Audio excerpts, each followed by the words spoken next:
الحمد لله نحمده ونستعينه ونستغفره ونؤمن به ونتوكل عليه ونعوذ بالله من شرور أنفسنا ومن سيئات أعمالنا من يهده الله فلا مضل له ومن يضلل فلا هادي له ونشهد أن لا إله إلا الله وحده لا شريك له ونشهد أن سيدنا وسندنا وحبيبنا وشفيعنا ومولانا محمدا عبده ورسوله صلى الله تعالى عليه وعلى آله وأصحابه وبارك وسلم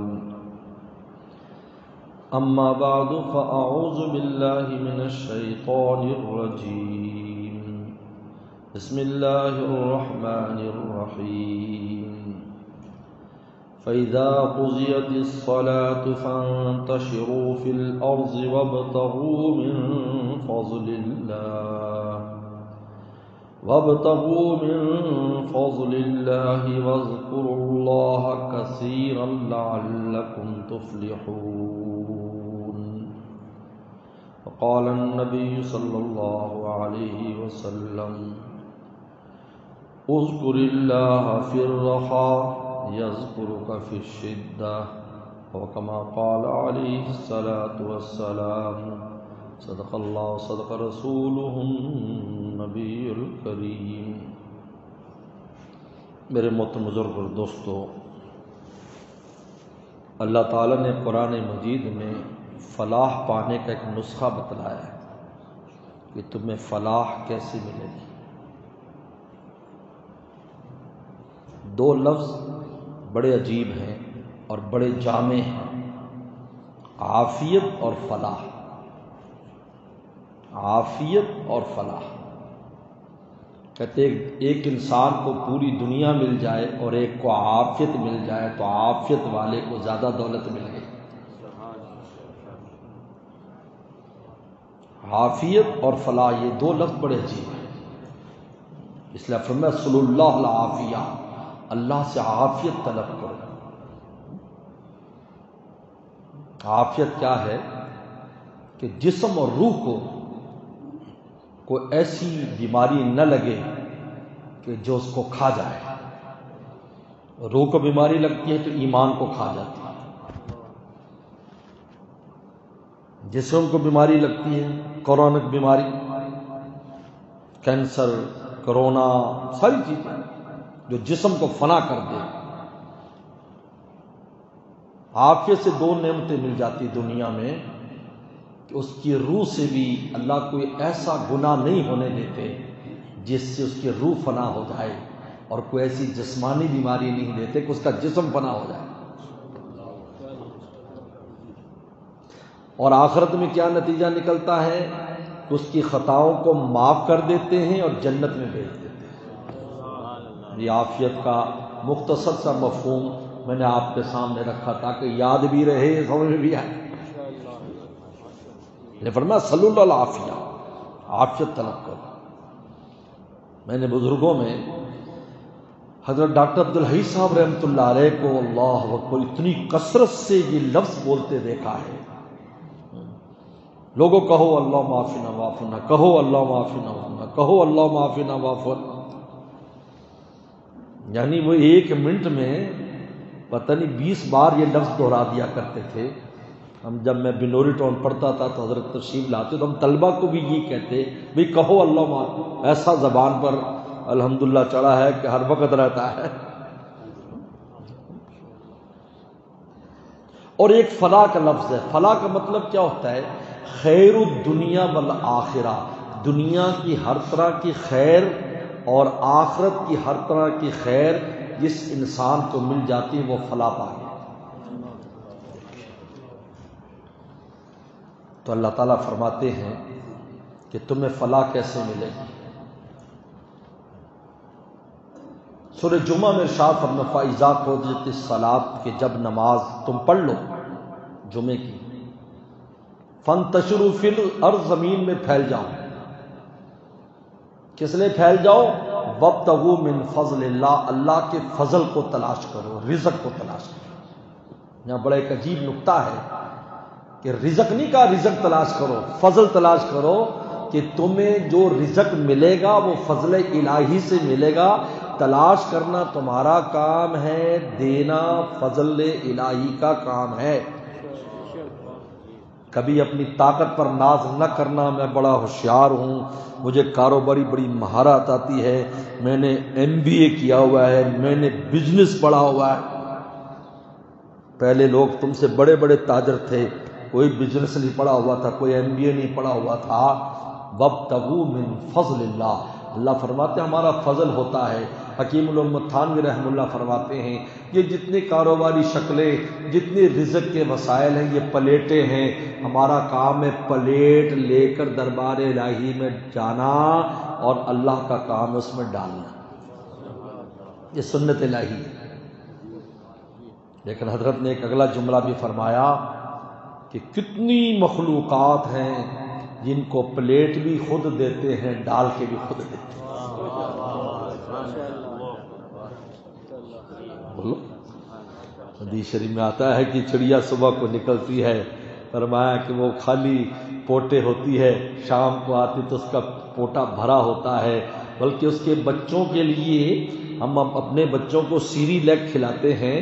تو جن دنوں میں بچے پیدا ہوتے ہیں چڑیوں کے، وہ برسات کا موسم ہوتا ہے تو کیڑے سیری لیگ جیسے نرم نرم پیدا ہوتے ہیں، وہ اپنے بچوں کو کھلا. میں یہ ان کا سیری لیگ ہے.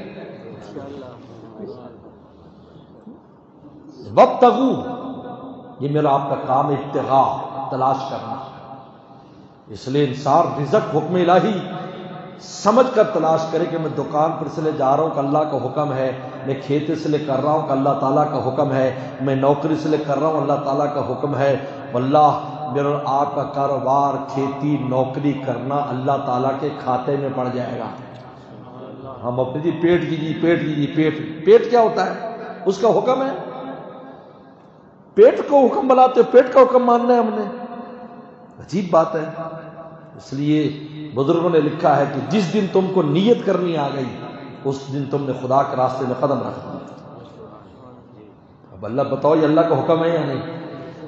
اقیم الصلاۃ، نماز اللہ کے حکم کی وجہ سے پڑھتے ہو. وابتغوا من فضل، تلاش کرو. تو تلاش کرنا اللہ کے حکم سے ہوا یا نہیں؟ کیونکہ کہتے ہیں جی پیٹ میں کریں جی، پیٹ کے لیے. پیٹ کے لیے کیوں بھائی؟ خدا کا حکم ہے تو پیٹ تو خود ہی بھر جائے گا. میرے مرشد عارف باللہ حضرت شاہ کی مختص صاحب رحمۃ اللہ فرماتے تھے کوئی حج کرنے جائے اور یہ نیت کر لے، کبھی جہاز کا سفر نہیں کیا، یار میں جہاز کا پہلی دفعہ سفر کروں گا، سنا اس کے اندر کھانا پینا بھی دیتے ہیں، اور جناب یہ ہوتا ہے، اوپر سے بادل نظر آتے ہیں، یوں ہوتا ہے یوں ہوتا ہے. ایسی اگر وہ نیتیں کرے تو تم کہو گے بے وقوف، تو نیت کر اللہ کا گھر دیکھوں گا، رسول اللہ کا روزہ دیکھوں گا، جہاز کی سیر تو تجھے مفت میں مل جائے گی. تو میاں ہم یہ حکم، یہ اگر حکم سمجھیں کہ میرے مولا کا حکم ہے اس لیے میں یہ کام کر رہا ہوں، تو میاں پیٹ کا معاملہ تو خود ہی تیرا حل ہو جائے گا. تو ادنا نیت کیوں کرتا ہے؟ اعلیٰ نیت کر.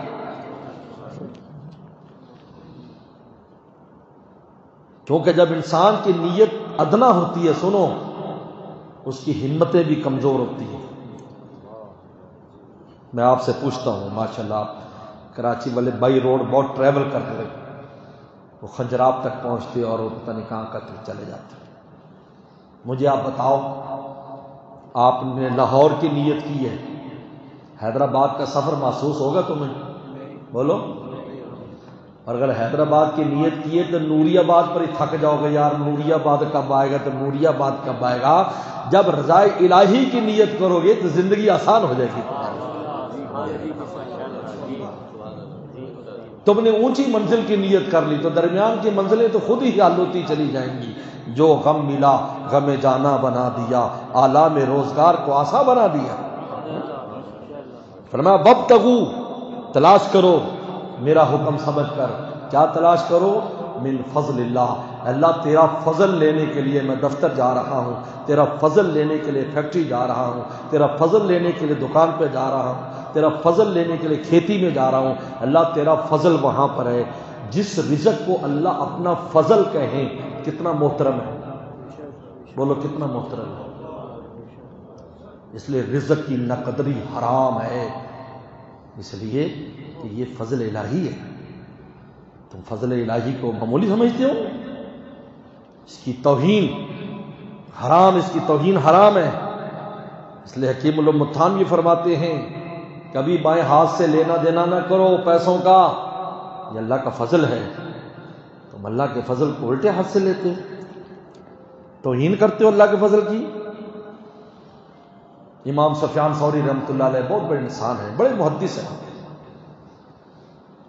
حدیث کی کتابوں میں امام سفیان ثوری، دو سفیان کا نام بہت آتا ہے، سفیان بن عیینہ جن نے زندگی میں 70 حج کیے تھے، اس سفیان عیینہ، اور سفیان ثوری بڑے بڑے بادشاہ وقت ان کے پاس آتے تھے. سفیان ثوری کے پاس لکھا ہے کہ سفیان ثوری کے ہاں پیسہ پائی ان کی کوئی قدر و قیمت نہیں تھی،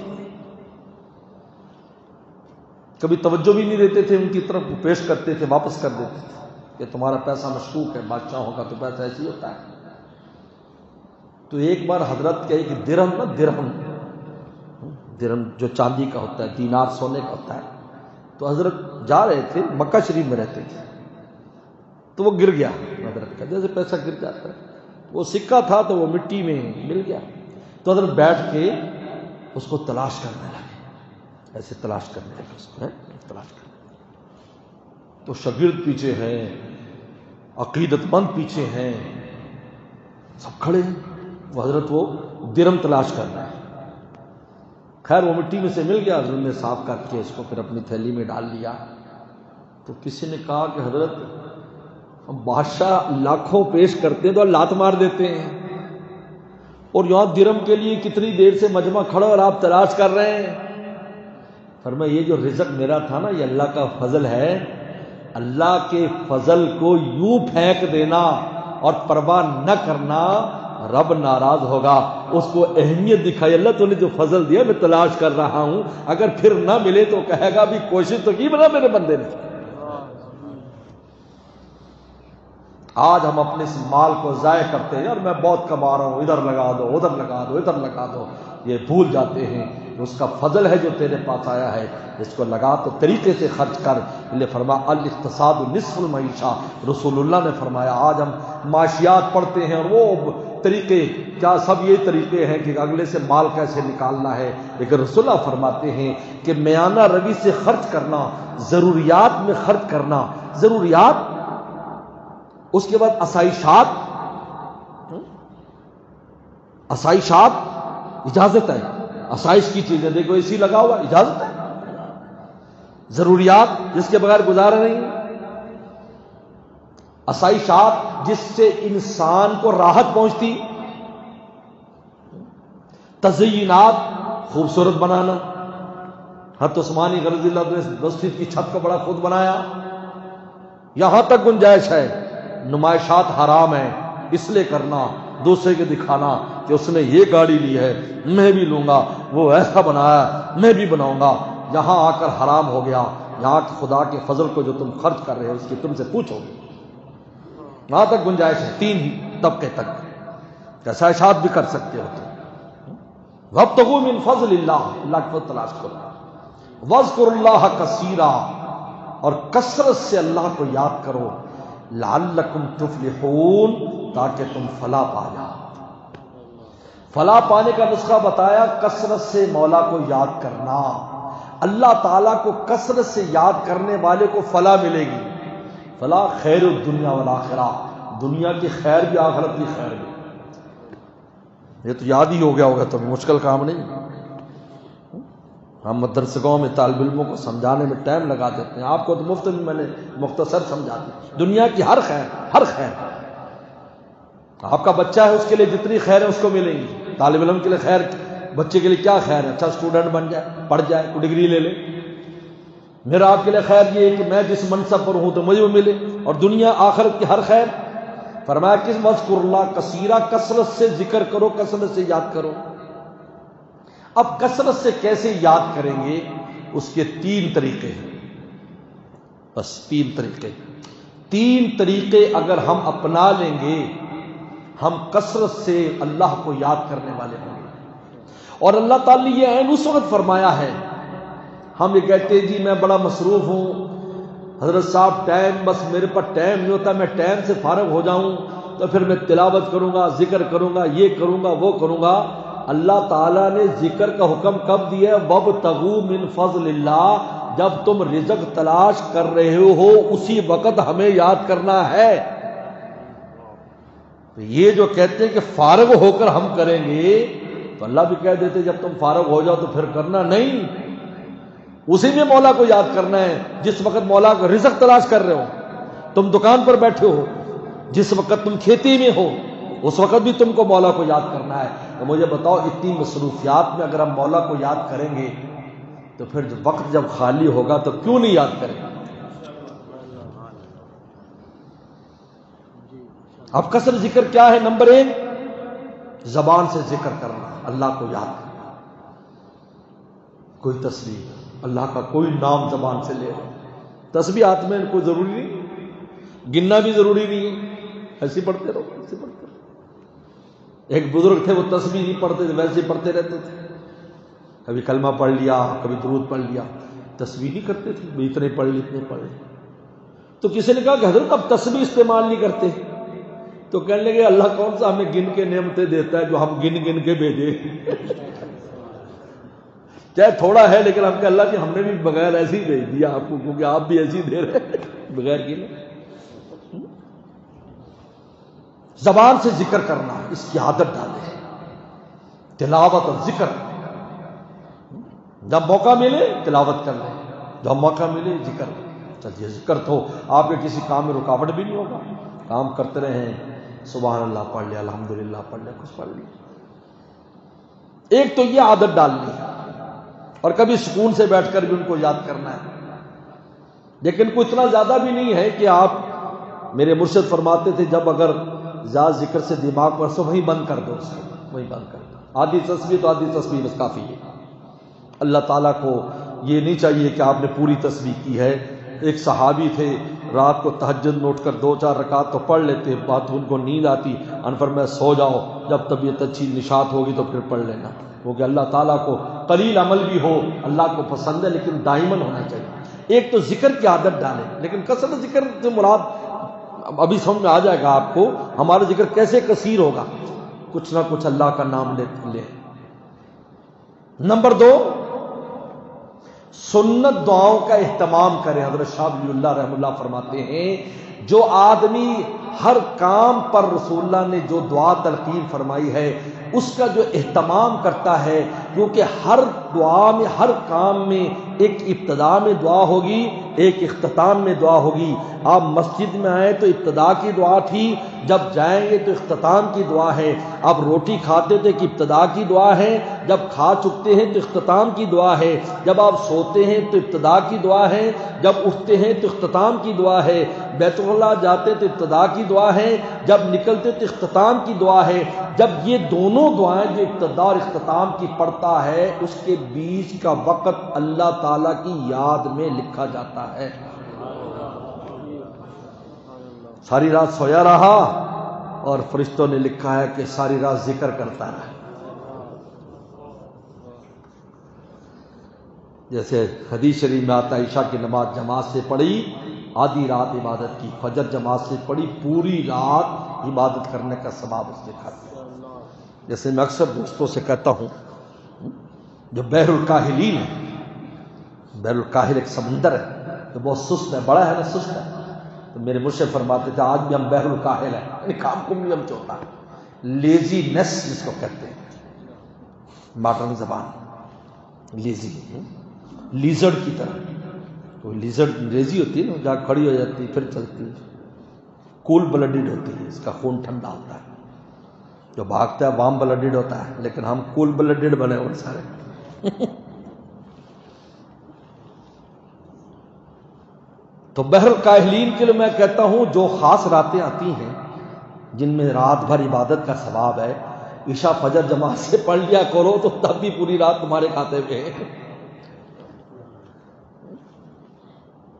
دعاؤں کا اہتمام، اس سے کیا ہوگا کہ ہم ہمارا ہر آدمی کوئی نہ کوئی کام میں، آپ گھر سے باہر نکلے تو دعا پڑھ کے نکلے آئے، بسم اللہ توکلت علی اللہ پڑھ کر نکلے، سارے گھومتے رہے۔ جب گھر میں آپ نے قدم رکھا پھر آپ نے السلام علیکم بسم اللہ پڑھ کر السلام علیکم کہا تو آپ کا سارا گھومنا اللہ کے کھاتے میں چلا گیا۔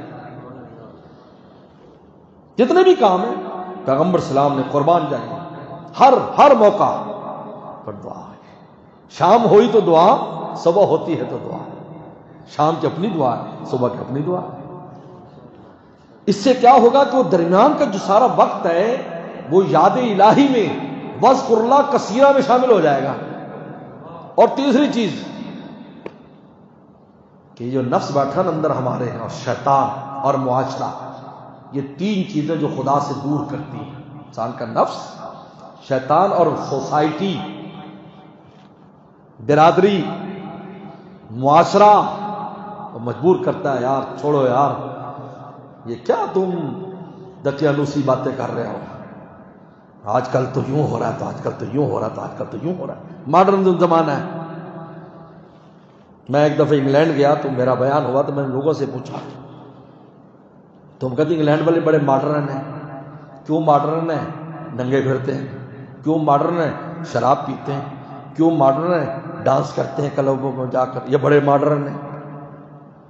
میں کہ ماڈرن کی تعریف یہ ہے نئی چیز، کیا شراب رسول اللہ سے پہلے نہیں پی جاتی تھی؟ کیا ننگے ڈانس رسول اللہ سے پہلے نہیں ہوتے تھے؟ کیا ننگے لوگ ننگے اتنے ننگے کہ طواف ننگا کرتے تھے، طواف تک ننگا کرتے تھے؟ تو ان کا عام معاشرے میں کیا حال ہوتا ہوگا مجھے بتائیں؟ رسول اللہ نے فرمایا شراب نہ پیو حرام ہے، گانے نہ گاؤ حرام ہے، رقص نہ کرو حرام ہے، ننگے نہ رہو حرام ہے۔ میں کہ ماڈرن چیز رسول اللہ نے پیش کی ہے یا یہ ماڈرن ہے؟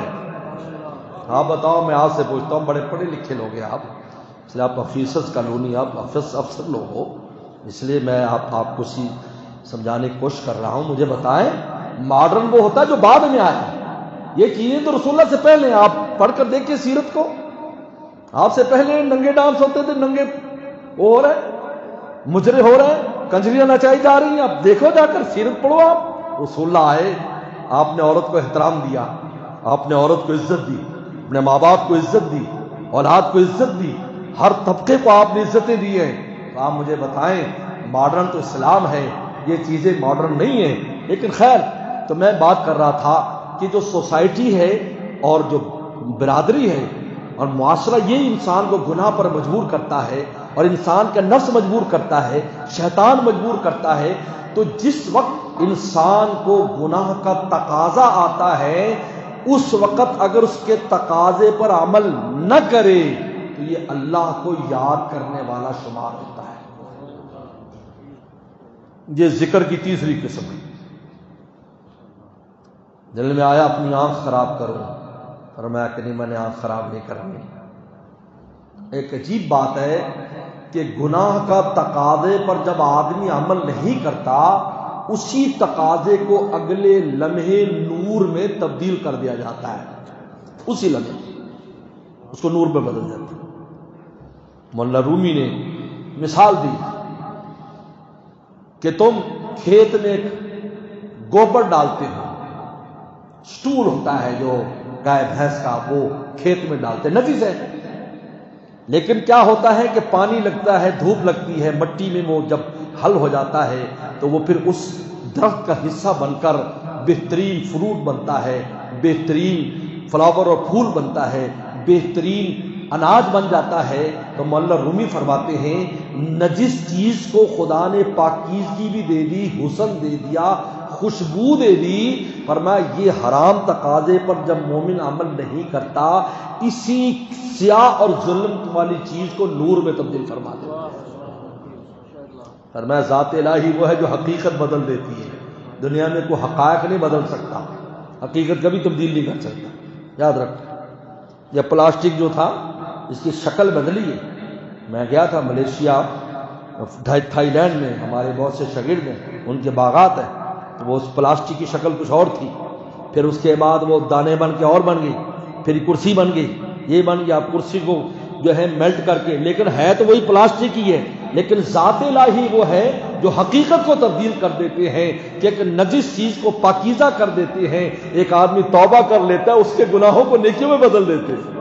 اولئک یبدل اللہ سیئاتہم حسنات، کہ ہم نے ان کے گناہوں کو نیکیوں سے تبدیل کر، اتنے خوش ہو جاتے ہیں کہ نیکی تو نیکی ہے، گناہ پر بھی نیکی دیتے ہیں۔ بلکہ اس سے بڑھ کر بھی ہے کہ اگر کوئی غیر مسلمان ہو جاتا ہے، حضرت پیغمبر صلی اللہ علیہ وسلم کے پاس حکیم بن حزام ایک صحابی آئے، حضرت میں مسلمان ہوا ہوں، میں نے زمانہ جاہلیت میں 100 اونٹ لوگوں کے لیے ذبح کیے تھے، میں نے اتنے غلام آزاد کیے تھے، میں نے لوگوں کی بڑی دعوتیں اور خدمتیں کی تھی، میں نے یتیموں کا یہ کیا۔ وہ بڑے سخی آدمی تھے، تو مجھے اس پر کچھ ملے گا؟ تو رسول اللہ نے 2 باتیں ارشاد فرمائی۔ پہلی بات تو یہ ہے کہ تجھے ایمان کی توفیق ہی ان نیک کاموں کی وجہ سے ہوئی ہے، اور دوسری بات ہے کہ سارے نیک کام اللہ نے اب تیری نیکیوں کے کھاتے میں ڈال دیے۔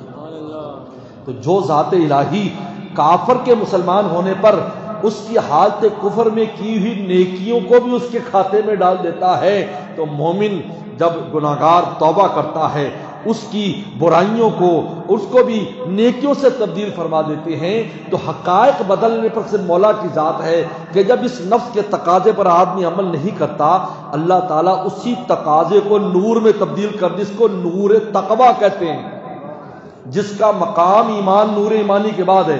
نور ایمانی کے بعد جس نور کا مقام ہے، نور تقویٰ ہے۔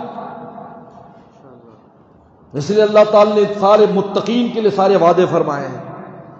تو یہ 3 کام جب کریں گا، مجھے آپ خود بتائیں، زبان سے بھی ذکر کر رہا ہے، دعائیں بھی پڑھ رہا ہے، گناہ کے تغیر پر عمل نہیں کر رہا، بتاؤ 24 گھنٹے میں کوئی لمحہ ہوگا جس میں اور آپ ذاکر نہ ہو؟ جلدی بتاؤ، کوئی لمحہ ہو؟ ایک لمحہ بھی ایسا نہیں ہوگا کہ ہم ذاکر نہ ہوں۔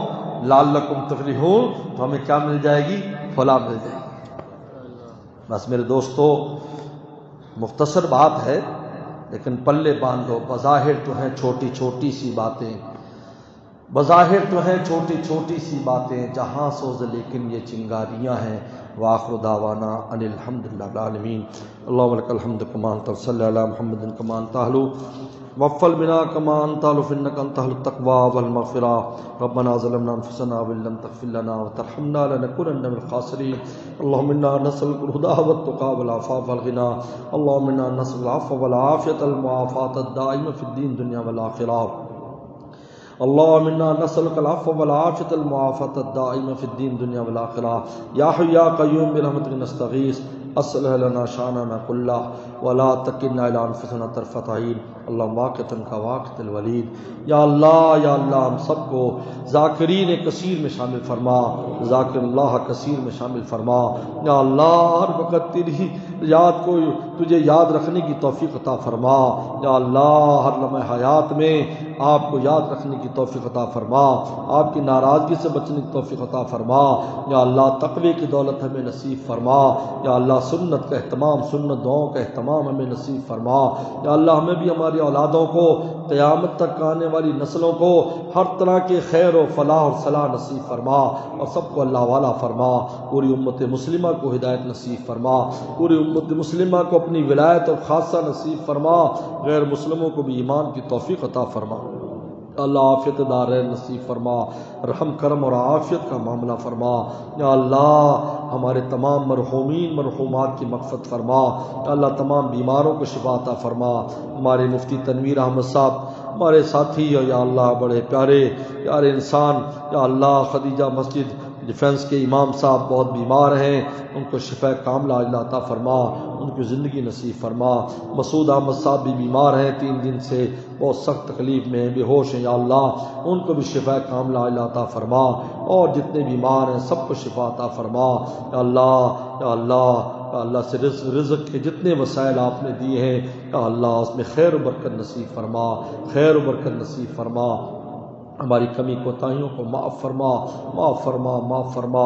یا اللہ ہر قسم کی تکالیف کو، تنگیوں کو، پریشانیوں کو دور فرما، عافیت دار نصیب فرما۔ ہر دوست کی جو بھی حاجت ہے اپنے خزانوں سے ہماری حاجات کو پورا فرما۔ ربنا تقبل منا انک انت السمیع العلیم۔ صلی اللہ تعالی علی خیر خلقہ محمد و آلہ وصحبہ اجمعین۔